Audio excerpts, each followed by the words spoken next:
శేషించిన జనం. శేషించిన వారంటే ఎవరు అనేది మనం నిన్న చూసుకున్నాం.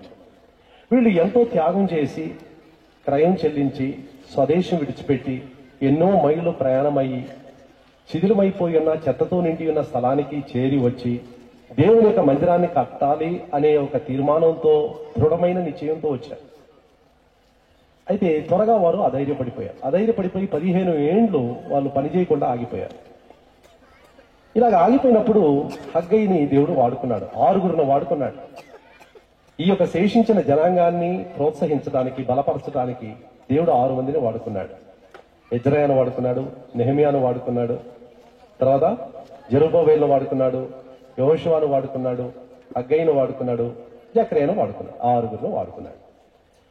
వాడుకుని వాళ్ళ దగ్గర అడిగారు, ఎందుకు మీరు పని ఆపేశారు? ఇంత దూరం నుంచి వచ్చారు కదా, దేవుని ఇల్లు కట్టాలనే ఒక దృఢ నిశ్చయంతో వచ్చారు కదా, ఆశతో వచ్చారు కదా, ఎందుకు ఆపేశారు? వాళ్ళు చెప్పిన కారణం చూడండి. 2వ వచనం, సమయం ఇంకా రాలేదు, యెహోవా మందిరమును కట్టించుటకు సమయం ఇంకా రాలేదని ఈ జనులు చెప్పుచున్నారే. అసలు సంగతి చెప్పలేదు వాళ్ళు.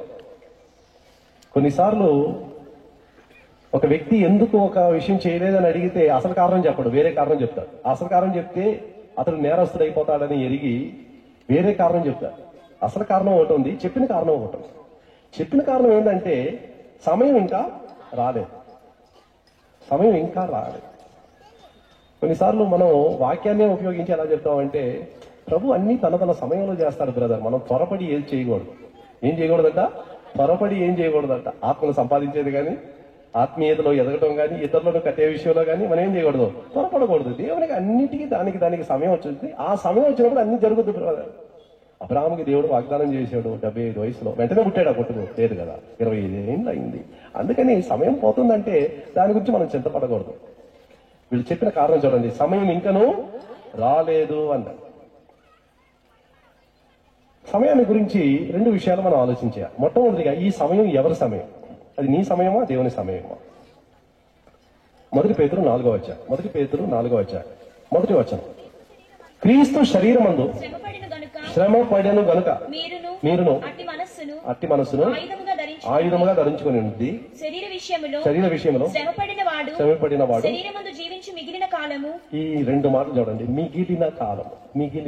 శరీరమందు జీవించు మిగిలిన కాలము, ఇక మీదట మనుజాశలను అనుసరించి నడుచుకొనక దేవుని ఇష్టానుసారముగా నడుచుకున్నట్లు పాపముతో జోలికి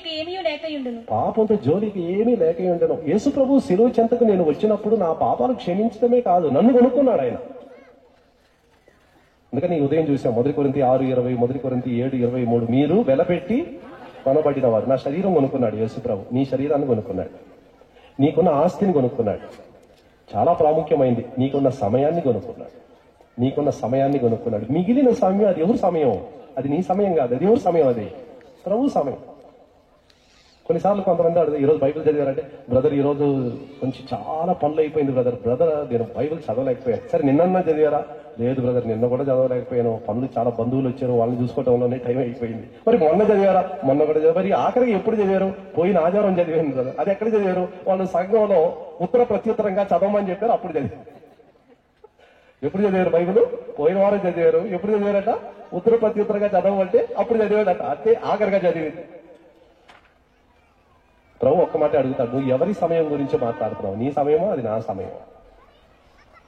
దేవుడు మన సమయాన్ని కొనుక్కున్నాడు. కొన్నిసార్లు మనం కొన్ని స్థలాల్లో పనిచేస్తూ ఉంటాం. మీరు ఒక అటెండర్ గా కానీ, పియోన్ గా కానీ పనిచేశారు అనుకోండి, ఒక పెద్ద ప్రధాని ముందు బయట వాచ్మెన్ లా కూర్చొని ఉండాలి. పనులే ఉండదు, ఊరికనే కూర్చొని ఉండాలి. నాకేం పనులు లేదు కదా, ఇదే ఉద్యోగం అని నువ్వు చిరాకు పడితే, లేకపోతే విసుక్కుంటే, ఆ యజమాని ఏమంటాడంటే, నీ సమయాన్ని 8 గంటలు నేను కొనుక్కున్నాను అంటాడు. ఈ 8 గంటలకు నేను జీతం ఇస్తున్నాను, నేను పని చెప్తే చేయలేదంటే ఊరకు కూర్చొని. ప్రేమ వల్ల మన సమయాన్ని దేవుడు కొనుక్కున్నాడు, ఆయన కొరకు వేచి ఉండటానికి, ఆయన చిత్తం చేయటానికి. మనుజాశలను అనుసరించి నడుచుకొనక నా సమయం విషయంలో ఒక విషయం గుర్తుపెట్టుకోవాలి. సమయం పోగొట్టుకుంటే మళ్ళా అది మనకు తిరిగి రాదు. మిగతా విషయాలు తిరిగి రావచ్చు. కొన్నిసార్లు పోగొట్టుకున్న డబ్బు కష్టపడి మళ్ళా సంపాదించుకోవచ్చు, పోగొట్టుకున్న ఆరోగ్యం కష్టపడి మళ్ళా సంపాదించుకోవచ్చు. పోగొట్టుకున్న సమయం ఎప్పుడూ రాదు. ఒక్కసారి ఖర్చు పెట్టారంటే అయిపోయింది. పార్వతీపురం వచ్చి 2 దినాలు అయింది అంటే అర్థం ఏంటి? నా సమాధికి ఇంకా 2 రోజులు తగ్గిపోయింది, ఇంకా కొంచెం సమీపం అయిపోయాను అర్థం. మొన్న ఉన్నదానికన్నా ఈ రోజు ఇంకా సమీపంగా ఉన్నాను, ఉదయం ఉన్నదానికన్నా ఇంకా సమీపంగా ఉన్నాను. సమయం దాటిపోతుంది. ఈ సమయాన్ని మనం ఏం చేయాలంట? ఎఫెసీయులకు రాసిన పత్రిక 5వ అధ్యాయము 16వ వచనం. దినములు చెడ్డవి గనుక సమయమును పోనీయక సద్వినియోగము చేసుకొనొచ్చు. తెలుగులో సద్వినియోగము అని ఉంది, ఇంగ్లీష్ లో దాన్ని విమోచించుకోవాలని ఉంది. విమోచించుకోవటం, దాని మూల అర్థం ఏంటంటే కొనుక్కోవటం అని అర్థం. సమయాన్ని కొనుక్కోవటం, సమయాన్ని పోగొట్టుకోకుండా సమయాన్ని మన యొక్క అదుపులో ఉంచుకొని సరిగ్గా దాన్ని వాడుకోవటం. సమయం త్వరగా వెళ్ళిపోతుంది. బైబిల్ చదవటానికి మీరు సమయం కేటాయించకపోతే మీరు చదవలేరు. ప్రార్థన చేయడానికి సమయం కేటాయించకపోతే మీరు సమయం దొరకదు. ఆత్మల విషయమై పట్టింపు కలిగి వెతికి వెళ్లి వాళ్ళకి స్వార్థ చెప్పడానికి భారం లేకపోతే మీకు సమయం దొరకదు. సమయం మనల్ని వెతుక్కొని రాదు, మనం దాని కొరకై సమయం వెచ్చించాలి. ఇది దేవునికి ఇవ్వాల్సిన సమయం, ఆత్మలకి ఇవ్వాల్సిన సమయం. ఈ సమయాన్ని నేను ఇవ్వలేనండి, ఇది ఇవ్వలేను. సమయాన్ని మనం లాభం చేసుకోవాలి. సమయమును పోనీయక సద్వినియోగము చేసుకోనొచ్చు. ఎందుకంటే దినములు చెడ్డవి గనుక. మన సమయాన్ని దేవుడు కొనుక్కున్నాడు, అది దేవుడికి సంబంధించిన సమయం. వీళ్ళేమంటున్నారంటే సమయం ఇంకా రాలేదు కదా ప్రభు పని చేయటానికి. కొన్ని విషయాలు చాలా తొందరగా అత్యవసరంగా మనం చేయవలసిన పనులు బైబిల్లో ఉన్నాయి. ఇది నువ్వు ఖచ్చితంగా ఈ రోజే చేయాలన్నది. ఏ విషయాలు ఈ రోజే చేయాలి? 2 కొరింథీ 6వ అధ్యాయం 2వ వచనం. 2 కొరింథీ 6వ అధ్యాయం 2వ వచనం. అనుకూల సమయం ముందు నీ మొరమ ఆలకించితిని, రక్షణ దినమందు నిన్ను ఆదుకుంటుని కదా. ఇప్పుడే మిక్కిలి అనుకూలమైన సమయం, ఇదే రక్షణ దినం. రక్షణ పొందడానికి రేపు కూడా వాయిదా వేయకూడదు, సాయంత్రానికి కూడా వాయిదా వేయకూడదు. ఇప్పుడు ఇదే. ఎంత తొందరపాటుతో ప్రభు మాట్లాడుతున్నాడు చూడండి. ఎందుకంటే సాయంత్రం నువ్వు ప్రాణంతో ఉంటావో లేదో తెలియదు. నువ్వు రక్షణ పొందకపోతే, యేసు ప్రభు నీ హృదయంలో చేర్చుకోకపోతే ఈ సాయంత్రం ఏం జరుగుతుంది నీకేం తెలుసు? ఇదే రక్షణ దినము, ఇప్పుడే అనుకూలమైన సమయం. ప్రభు త్వరపెట్టుచున్నాడు. ఆపద రాబోతుంది. రక్షణ పొందు, మారు మనసు పొందు. రక్షణ విషయంలో మనం త్వరపడాలి, ఆలస్యం చేయకూడదు.